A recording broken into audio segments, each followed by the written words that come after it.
Hello YouTube, Boss Mar, welcome to my channel. Mga tol, pasyal po kayo dito sa channel ni Dart TV PH. Mga tol, magaganda rin yung mga video niya.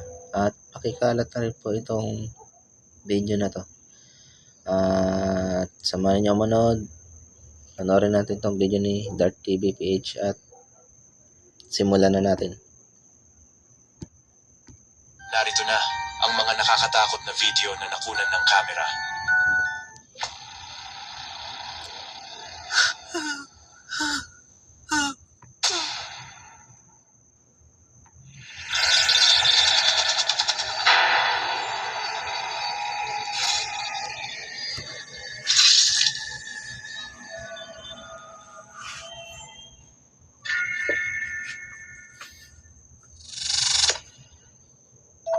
Sa unang video na ito, isang babae na nagngangalang Michelle at ang kanyang asawa na si Jonathan mula sa Alabama ang nagbahagi ng isang nakakakilabot na karanasan.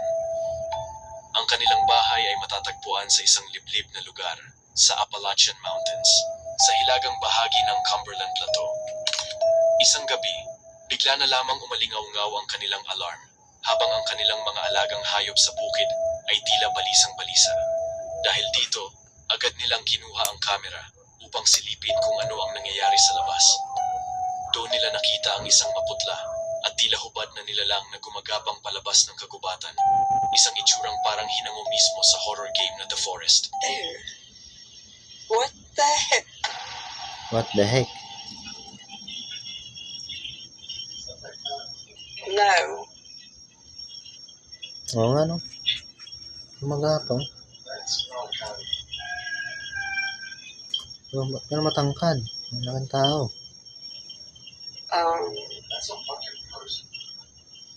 Hindi normal na tao to kasi nagagawa niyang gumapang. Where's the dog? You better go now.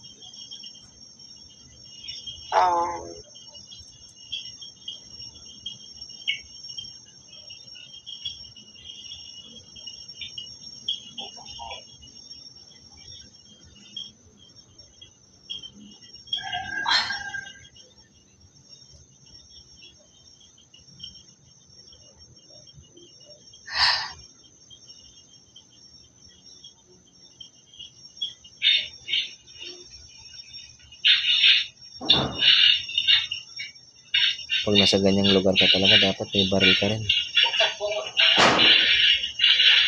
Mga pusa. I don't know. Gago mga pusa na ito, nakakagulat. Where's the dog? There's the dog. Why is she in her freaking pen? What the? Uy, tumakbo na.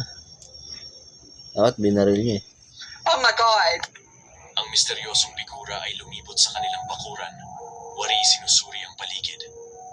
Mas lalong nakakatakot nang tumingin ito direkta sa kanilang bintana kung saan sila ay nagtatago bago ito biglang tumakbo pabalik sa kagubatan at tuluyang maglaho.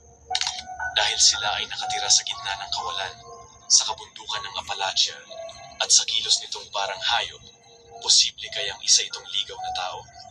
O may mas madilim pa itong pinagmulan? Ano sa tingin niyo?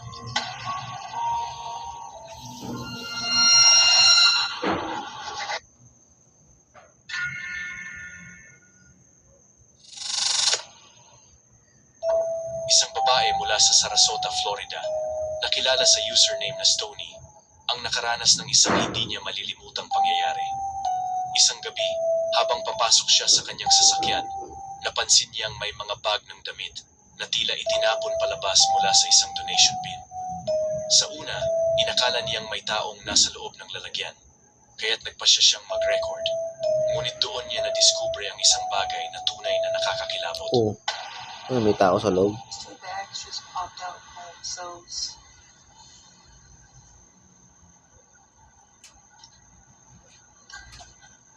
Is there someone in there? I think there's someone in there.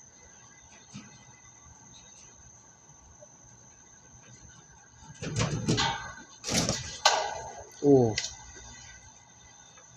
Ay, naku talaga itong mga pusa na to. Takbo ng takbo sa bubong eh.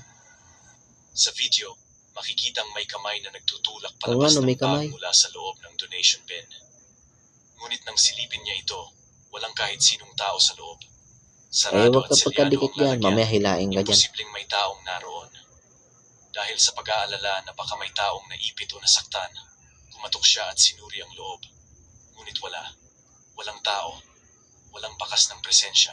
Huwag kang lalapit Kung may yan. kamay na Baka malinaw na hilain ka nagtulak dyan. ng bag mula sa loob, ngunit walang taong naroon, maaari kayang espiritu ito ng isang taong namatay sa loob ng donation bin?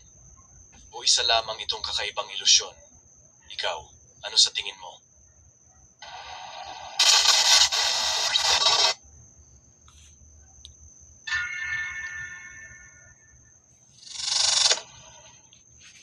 Isang ina na nagngangalang Jamie ang nakakuha ng isang nakakakilabot na video mula sa kanilang front entrance security camera. Isang gabi, lumabas ang kanyang asawa upang maglakad-lakad kasama ang kanilang 3 buwang gulang na sanggol. Habang palabas ng bahay, sa isang iglap, may napansin ang lalaki sa gilid ng kanyang paningin. Isang silweta ng tao na tila nakatayo sa tapat ng kanilang driveway. Dahil dito, agad niyang sinuri ang mga CCTV footage.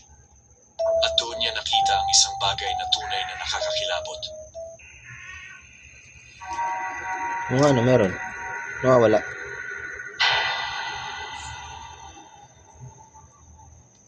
Sa video, makikita ang isang baluktot at nakakatakot na figura ng babae na biglang lumilitaw sa harap ng kanilang bahay, eksakto sa oras na may nakita siyang kakaiba habang papalabas siya. Ang figura ay makikita lamang sa loob ng 1 segundo. Bigla itong lilitaw at sa susunod na sandali, wala na. Dagdag pa rito, napapansin din nilang kusang bumubukas ang mga laruan ng kanilang sanggol kahit walang humahawak. Dahil sa mga sunod-sunod na kakaibang pangyayari, isang tanong ang bumabagabag sa kanila. May kaugnayan kaya ang misteryosong figura sa kanilang bagong silang na anak? Baka. O may mas masamang presensya ang gumagala sa kanilang tahanan?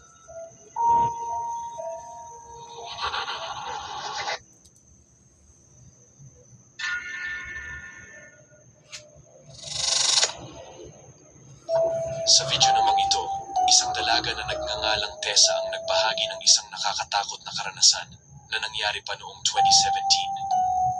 Ayon sa kanya, ang kanyang nakababatang kapatid na babae ay nakatanggap noon ng isang American Girl doll bilang regalo. Ang manikang ito ay kahalintulad ng Build-A-Bear, kung saan maaaring i-customize ang itsura ayon sa gusto ng may-ari, mula sa buhok, mukha, hanggang sa damit. Isang araw, habang nagre-record ang kapatid ni Tessa ng isang makeup video gamit ang manika, may biglang nangyaring hindi inaasahan. Right now, but yeah, I didn't go in with any eyeshadow color. Gumalaw. Do you guys see that? Habang hawak niya ang magkabilang braso ng manika, bigla na lamang gumalaw ang ulo nito ng kusa, unti-unting humarap diretso sa kanya. Sa sandaling iyon, nagtagpo ang kanilang mga mata at doon na lamang nanigas sa takot ang dalaga. Walang humahawak sa ulo ng Sa tingin ko dito, mga tol, ano lang. Maaaring kaya pumaling yung ulo niya. Bumaling sa bata yung mukha ng manika na yan. Dahil yung mabigat yung nakaano sa ulo niya. Yung parang nilagay na tuwalya. Siyempre, yung bigat nun, pwedeng ikapihit ng ulo ng manika eh. Pwedeng ganun. Pero kung yung tipong parang mahirap ilingon-lingon yung manika na yan tapos gumalaw. May puwersa, nakakaiba. Maaaring totoo. manika. Wala ring mekanismong malinaw na makikita na maaaring magpaliwanag sa biglaang paggalaw nito. Ang nakakakilabot na video ay kamakailan lamang na upload, kung saan sinusubukan ni Tessa na humanap ng lohikal na paliwanag sa nangyari. Ngunit para sa kanila, tila hindi ito basta simpleng aksidente lamang. Naniniwala sila na may kakaibang puwersa, posibleng paranormal ang dahilan sa likod ng nakakakilabot na kilos ng manika. Ikaw, sa tingin mo ba ay may simpleng paliwanag ito? O isa na naman itong patunay na may mga bagay na hindi dapat ginagalaw? Comment down below.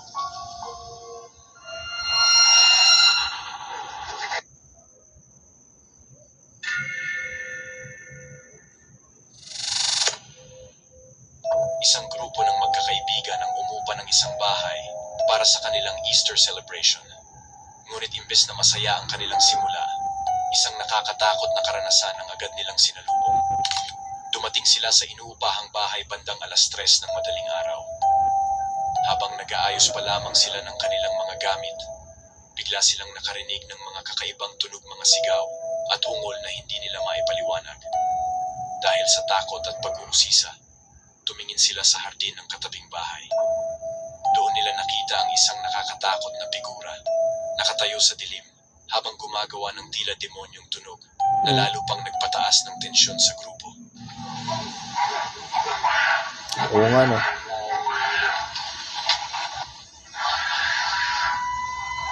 Creepy.